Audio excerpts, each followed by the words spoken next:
Olá pessoal, tudo bem? Sejam todos bem-vindos ao nosso canal do YouTube da Comunidade Encontra. Uma alegria estarmos aqui mais uma semana em mais uma das nossas reflexões no contexto das nossas séries de mensagens. E eu quero aqui estender o convite para você que faz parte da nossa grande Florianópolis. Se você mora na região, além de acompanhar aqui o nosso canal do YouTube, você também pode se fazer presente aqui nos nossos encontros que acontecem sempre aos domingos, às 19 horas no Centro Empresarial Terra Firme, ok? E para você que mora fora da região da Grande Florianópolis, você que está em outros estados, em outras cidades, também é uma alegria muito grande estar presente aí com você através desse canal, através desse mecanismo de forma online, à distância.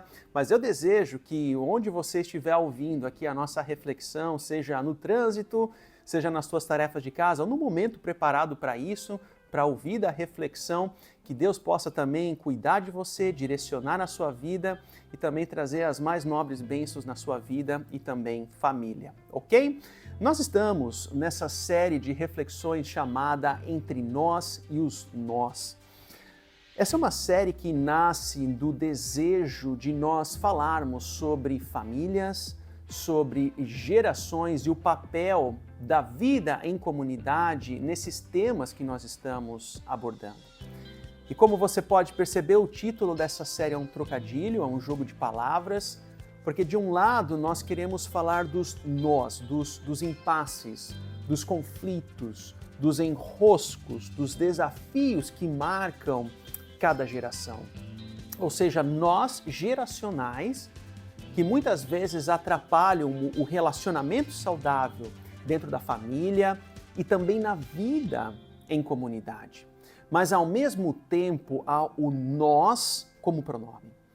Uma expressão de unidade, o nós que representa a família, a comunidade, os vínculos, o senso de pertencimento, porque nós fomos criados para viver no nós, não na solidão. E o reino de Deus, ele é intergeracional.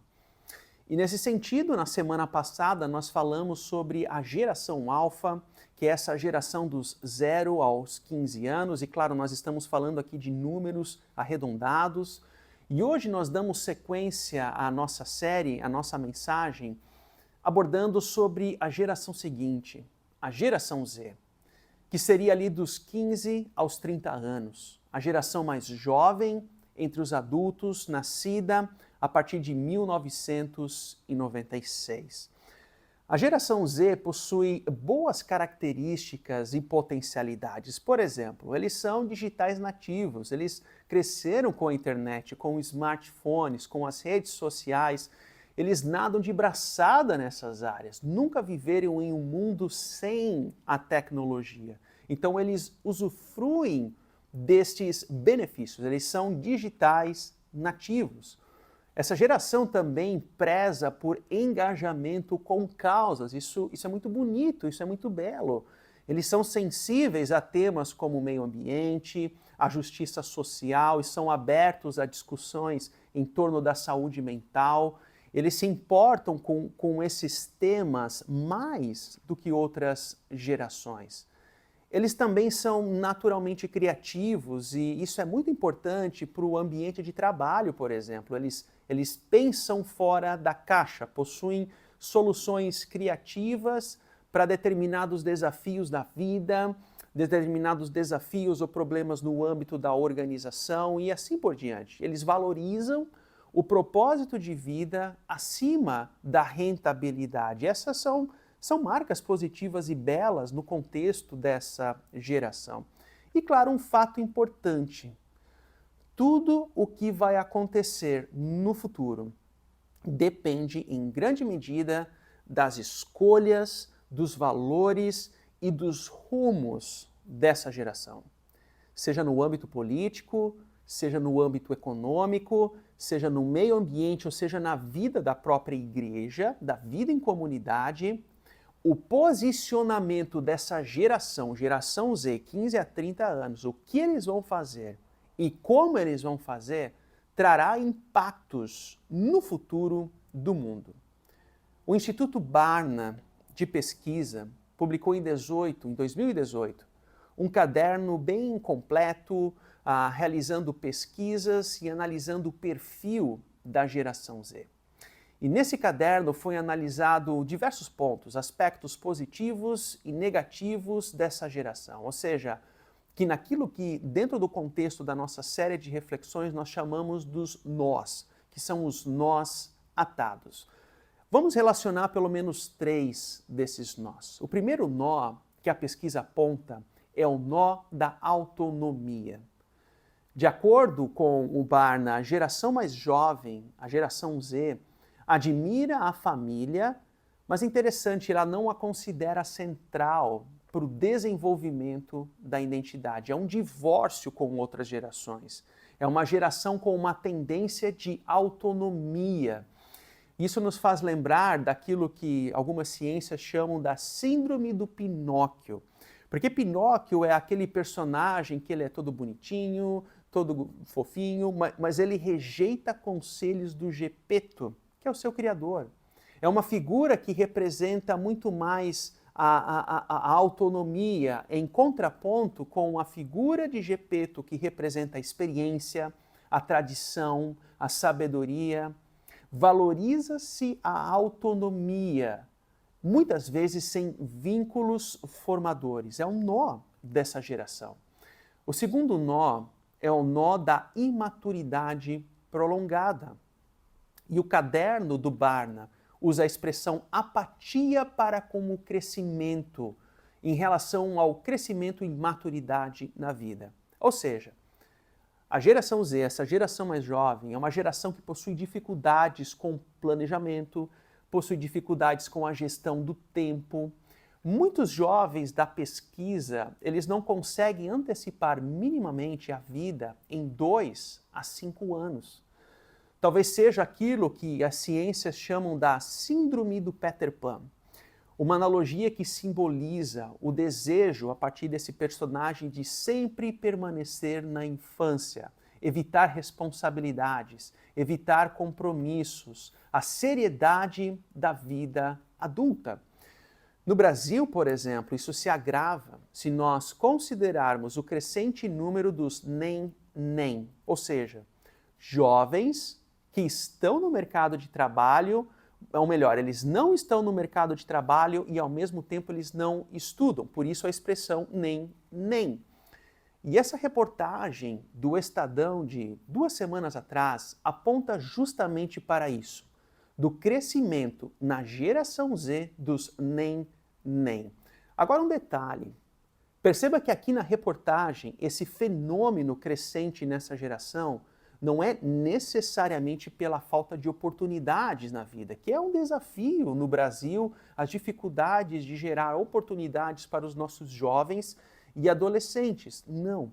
O ponto da reportagem é que isso é por escolha desses jovens, ou seja, jovens que não querem o trabalho e não querem os estudos. O terceiro nó que a pesquisa aponta: instabilidade nos compromissos. Se nas gerações anteriores, por exemplo, se vestia a camisa da empresa, vivia-se na mesma cidade por décadas, essa geração ela é muito mais volátil, ela é aberta para as novas experiências. Isso tem pontos positivos, isso traz pontos de desafios, pensando na vida, na gestão da vida, no mercado de trabalho, ok. Mas traga isso agora para o âmbito da espiritualidade.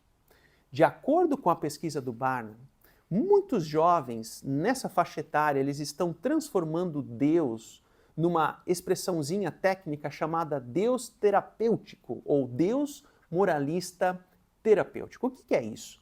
Essa expressão do Deus terapêutico, Deus da moral terapêutico, é uma expressão criada por Christian Smith, um sociólogo, psicólogo que também realizou pesquisas com jovens, mas lá em 2005. E para ele, Deus, nessa compreensão do Deus terapêutico, ou na visão desses jovens, Deus é importante na vida, mas Ele está envolvido comigo somente quando eu precisar. Se eu tenho alguma dor, se eu tenho algum sofrimento, se eu tenho alguma dúvida na vida, então eu vou acionar Deus para me ajudar nesses dilemas. Deus é bom, Deus existe, mas se o que eu vivo, se isso não traz alegria para mim, se aquilo que eu estou vivendo não traz a felicidade, não traz o prazer, então eu aciono Deus como um terapeuta pessoal. Ele está aí para atender aos meus desejos. E qual que é o problema? Qual é o resultado disso tudo? O resultado é que isso não gera compromissos, nem com a espiritualidade no dia a dia e nem com a família e a comunidade de fé.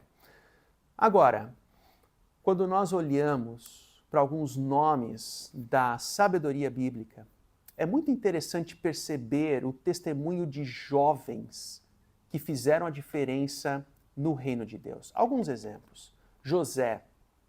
José se torna governador do Egito, o segundo homem mais poderoso do mundo antigo.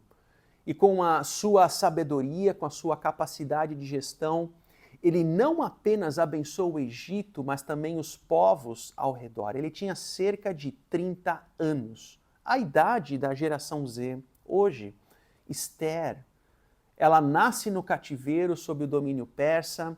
Aos 18 anos, ela torna-se rainha desse império e ela usa sua influência para salvar o povo de Israel. Um terceiro nome, Maria, com apenas 15 anos, talvez até mais nova, ela recebe a missão de gerar o Filho de Deus, o nosso Salvador. Uma jovem que foi escolhida para participar do plano mais grandioso da história. Nós podemos aqui trazer outros exemplos bíblicos de pessoas, de jovens que fizeram a diferença no plano da história de Deus no mundo. Mas vamos enumerar aqui duas pessoas na história recente que viveram por uma causa maior na vida. A primeira delas, Malala Yousafzai. Aos 15 anos, Malala foi alvo de um atentado do Talibã por defender o direito das meninas à educação. Ela estava num ônibus escolar voltando para casa, no Paquistão, quando um homem armado, um membro do Talibã, entrou no ônibus e atirou 3 vezes a queima-roupa. E uma das balas atingiu a cabeça da Malala e ficou alojada no ombro. Ela sobreviveu e se tornou uma voz defendendo o direito da educação de meninas no mundo. E uma das suas frases célebres é: um lápis e um papel podem mudar o mundo. Inspirador, não é verdade? Um segundo nome da história recente, Dietrich Bonhoeffer, um pastor luterano que se opôs abertamente ao regime de Hitler e ao nazismo. Nesta foto, é claro, ele está mais velho, mas com um pouco mais de 20 anos. Ele escreveu a sua tese de doutorado, onde as suas ideias vieram à tona. Ainda jovem, ele ajudou a formar a chamada Igreja Confessante, que foi um movimento dentro do protestantismo como resistência ao nazismo. Ele foi uma voz que se opôs ao regime mais poderoso da época, sendo um jovem. E o Bonhoeffer morre executado na forca com 39 anos, poucas semanas antes do fim da Segunda Guerra Mundial. Mas aqui uma nota, uma frase para mim do Bonhoeffer que é muito especial e se aplica aqui no nosso contexto da nossa reflexão. Acompanhem comigo. Se você tem medo da solidão, cuidado com a comunhão. Se você tem medo da comunhão, cuidado com a solidão. Jovens, geração Z, ou todos nós, que frase pertinente para você? De um lado, Bonhoeffer está falando aqui, ou se referindo à pessoa que não consegue ficar sozinha, que não consegue ficar na solitude diante de Deus, ouvindo o seu próprio silêncio, ouvindo a voz de Deus, estar em oração. É a pessoa que sempre precisa estar atenta às notificações do celular, o que acontece no mundo, ou seja, uma pessoa inquieta. Essa pessoa, cuidado com a comunhão com outros, porque ela vai trazer intrigas no nosso coletivo. Nada vai estar bom, ela quer ser servida, ela precisa trazer a atenção dos outros, ela exige do outros. Esse perfil, cuidado com o nós coletivo, porque vai minar. Mas o contrário também é verdadeiro. Se você tem medo da comunhão, cuidado com a solidão. É quando a pessoa começa a acreditar que ela não precisa mais do nós coletivo, da família, da comunidade. Eu me basto. Eu quero viver na minha autonomia. Eu quero viver a minha espiritualidade. Deus é um Deus terapêutico e Ele está aí para quando eu precisar. Essa pessoa, esse jovem, apesar de valer para mim e para você de outras gerações, cuidado com a solidão. Nós estamos trazendo aqui nomes de jovens que ousaram a viver uma vida que traga impacto e influência na sociedade. Pessoas que ousaram a viver uma vida por uma causa maior. E esse é o ponto. Deus usa jovens, homens e mulheres, para fazer a diferença no reino de Deus e na história, vivendo os princípios e os valores do reino de Deus. Quando a geração Z entender os seus nós e compreender que eles são criação de Deus, ou nas palavras de Efésios 2:10, poesias, poemas de Deus para boas obras, eu tenho certeza que a realidade da história e da nossa sociedade, ela será diferente. Essa geração Z, ela tem a faca e o queijo na mão para fazer a diferença na história. Mas que essa diferença na história seja também alinhada com os princípios e os valores do reino de Deus. Mas a pergunta é, o que a sabedoria bíblica aborda a respeito desse tema? Por volta do ano de 64 depois de Cristo, Pedro escreve uma carta. Sim, o Pedro, aquele jovem que quando nós lemos os relatos dos evangelhos, ele é um cara muito mais cabeça dura, um jovem de perfil tempestuoso, ele mesmo. Mas que mais tarde, na faixa dos 60 a mais, ele escreve uma carta onde nós percebemos um Pedro maduro, um Pedro experiente e um Pedro que tem cuidado com os mais jovens. Ele escreve essa carta para cristãos que estavam vivendo dispersos nas várias regiões do mundo conhecido. E nessa carta específica, interessante, ele escreve alguns conselhos aos mais jovens que eu chamo de conselhos para mudar o mundo. Em outras palavras, como viver a vontade de Deus, os princípios e os valores do reino e fazer a diferença na história. Vamos aos conselhos. Conselho número 1. Vocês que são mais jovens, sujeitem-se aos mais velhos. Sejam todos humildes uns para com os outros. Humildes uns para com os outros. Aí você vai dizer, peraí. Você falou em mudar o mundo. E aqui Pedro está dizendo para eu me sujeitar, para eu ser humilde. E isso é uma coisa contraditória, mas é isso. Sabe por quê? Porque Pedro continua citando Provérbios 3.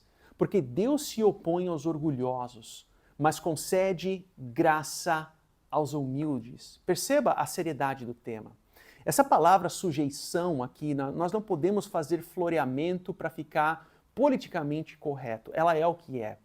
Sujeição significa reconhecer literalmente a autoridade de alguém que tem mais experiência e mais sabedoria de vida. Isso é humildade.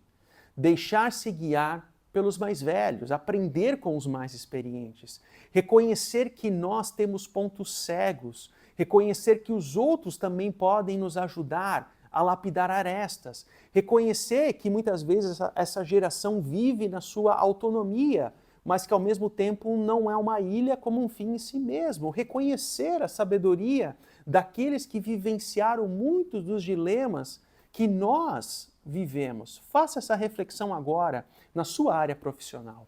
Havia uma época que era muito comum ouvir de jovens profissionais que eles tinham como referências naquela área pessoas mais velhas, pessoas mais experientes, pessoas que já estão na aposentadoria e assim por diante. Era o médico, era o advogado, era o profissional da empresa, era o engenheiro e assim por diante. Parece-me que essa tendência hoje, ela não mais existe. A referência não é a pessoa mais velha no sentido de mais experiente. Não. A minha referência são os pares da mesma geração. O ponto de referência é alguém da mesma idade, alguém da mesma geração, mas com milhares de seguidores nas redes sociais.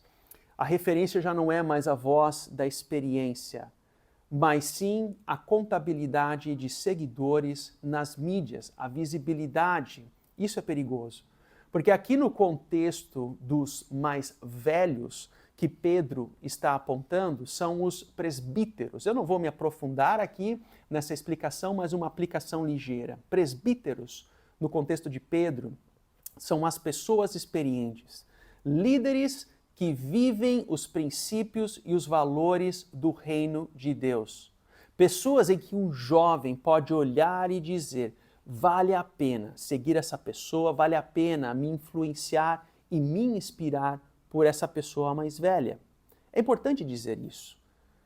Aos que fazem parte dessa catalogação de mais velhos, ou seja, outras ou gerações posteriores, pessoas que são mais experientes, é importante dizer, não se arrogue dizendo: eu sempre falei para o meu filho, para o meu sobrinho, para o meu neto que eu tenho a razão. Não.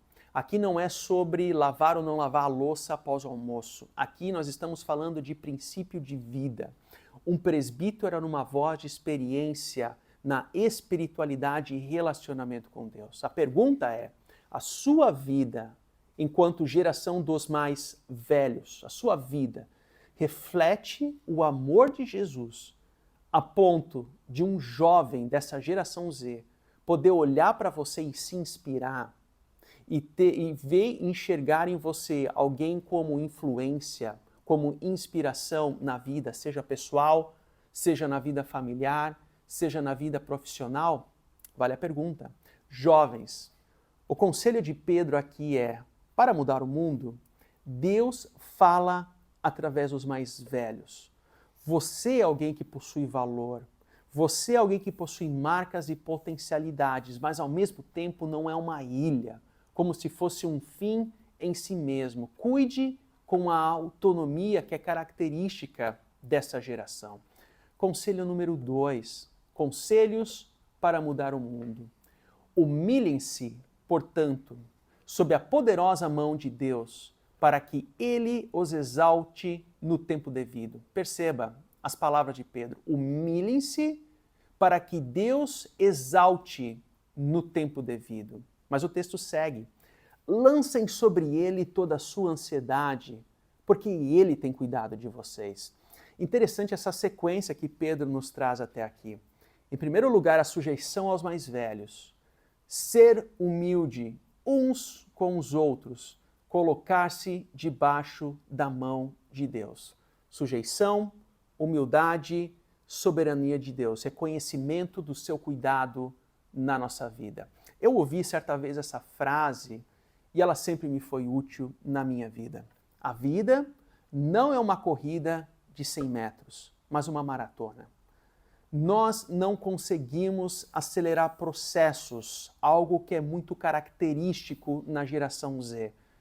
É o jovem que é um profissional recém que saiu da faculdade, ele abre uma empresa na garagem, o que é legal, que é muito bonito, muito interessante, mas lá no LinkedIn diz que ele é o CEO de uma organização. Não, você é alguém que está no processo de amadurecimento e nós não conseguimos acelerar processos na vida.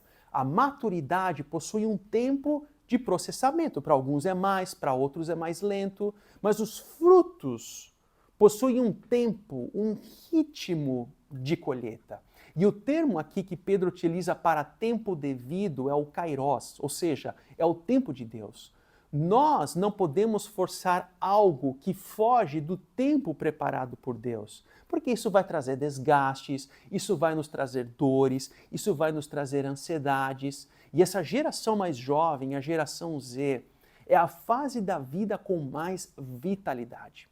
Esse é o momento, essa é a geração de colocar a faca nos dentes para trabalhar duro no operacional, para arregaçar as mangas na comunidade, ser uma voz ativa na sociedade, mas Deus, perceba, Deus, Ele concede frutos e bênçãos no tempo devido. O nosso papel é confiar no que Ele está fazendo hoje, para que Ele exalte no kairós dele. Agora perceba essa passagem, esse verso tão conhecida aqui que Pedro traz até nós. Lancem sobre ele toda a sua ansiedade, porque ele tem cuidado de vocês. Eu, particularmente, já usei essa passagem em vários contextos da vida, em várias aplicações, mas olha que interessante, Pedro está falando aqui para jovens. A geração Z, ela é muito criativa. Ela nada de braçada nas tecnologias, ela é até mesmo bem empreendedora, mas cuidem com a ansiedade, com a corrida do sucesso nas redes sociais. Cuidem com a ansiedade de somente escutar pessoas que concordam com você ou quem você gosta. Essa corrida, essa autonomia da vida, ela amplifica a nossa ansiedade. Tenha sempre uma atitude de humildade para com os outros, de se despir da arrogância, de se vestir da humildade, porque essa é a vontade de Deus nas nossas vidas, são os princípios e valores, conselhos que vão fazer toda a diferença na nossa história. Deixa eu trazer um exemplo. Quando você fica sabendo de histórias como essa jovem, a Lívia Voigt, de 20 anos, aqui de Santa Catarina, a bilionária mais jovem, ou uma das mais jovens no Brasil, 20 anos. Uma herdeira de uma das organizações aqui no estado, muito conhecida. Aí você pode dizer, não, mas ela herdou. Tenha certeza que existe pressão para manter. Não é apenas uma questão de herdar, mas é uma questão de pressão para manter. Enfim, quando você fica sabendo de histórias como essas, certamente no contexto dessa geração mais jovem, a geração Z, muitos só de ouvir essas cifras já aumenta a ansiedade, porque quando olha para si mesmo, não tem nem aonde deitar a cabeça. Perceba que a pergunta não é se você tem muito ou pouco, se você tem muita cifra ou pouca cifra na sua vida, o final da sua vida. Mas a pergunta hoje que vale dentro do reino de Deus é se você tem a percepção dos propósitos de Deus na sua vida, a obediência ao seu chamado, de viver aquilo que Ele mandou você fazer na história e ter a confiança no seu cuidado. Percepção da direção, obediência ao seu chamado, confiança do seu cuidado. A partir dessa tríade, desse processo, dessa sequência, nós vivemos aquilo que Pedro nos convida a fazer, de lançar fora as nossas ansiedades, porque nós ganhamos a consciência, a percepção de que Deus cuida de nós. O terceiro conselho, e assim nós encerramos, estejam alertas e vigiem. O diabo, seu adversário, anda ao redor como um leão, rugindo e procurando a quem possa devorar. Resistam-lhe, permanecendo firmes na fé. Vários imperativos aqui estão: estar alerta, vigiar, resistir, permanecer na fé. Existe uma dimensão da vida que vai para além daquilo que os olhos enxergam. E essa é a atenção, é o alerta que Pedro está trazendo aqui. O diabo, ou o adversário de Deus, ele não quer que você, jovem, viva os princípios e valores do reino de Deus. Ele não quer que você se apaixone pelos perdidos. Ele quer que você viva uma vida autônoma. Ele quer que você viva uma vida que não tenha consistência e compromisso com nada. Ele não quer que você seja uma voz de referência e influência na sua área para o bem do outro. Ele não quer que você faça diferença na história. Mas o que Pedro aqui nos convida, haja vista essa realidade, é resista. Permaneça firme na fé. Mas a pergunta é como? Como que isso é possível? Viva os conselhos de Pedro para viver e fazer a vontade de Deus na história. Deixe-se conduzir pelos mais velhos, a voz da experiência, a voz daqueles que já passaram por muitas experiências na vida, que nós, ou a geração mais jovem, vivencia hoje.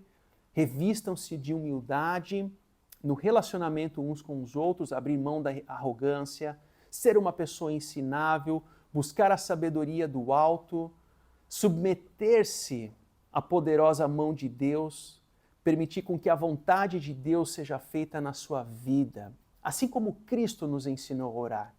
Seja feita a sua vontade, assim na terra como nos céus. É ter a confiança que por causa de Jesus, da sua obra, do seu amor, Deus, ele vem até nós para nos trazer cuidado, para nos trazer a sua graça, para nos trazer a sua salvação, o seu amor, a sua presença constante. Assim nós não precisamos mais viver nas nossas autonomias, mas nós podemos viver a nossa identidade tal qual ele nos desenhou e viver os propósitos e os desígnios que ele tem na nossa vida para a honra e glória dele e para o bem do outro. Voltando a essa frase que nós lemos antes da Malala, um lápis e um papel podem mudar o mundo. O lápis e o papel podem mudar o mundo. Aquele que ama a Cristo e o reconhece como seu Senhor e Salvador, vivendo seus propósitos e desígnios, ele pode fazer a diferença na história. Reconheça os caminhos de Deus na sua vida, na sua família, vivendo o nosso coletivo, no seio da comunidade, no amor da família e o mais Deus fará. Que Deus te abençoe, que Deus abençoe a nossa semana e até na semana que vem.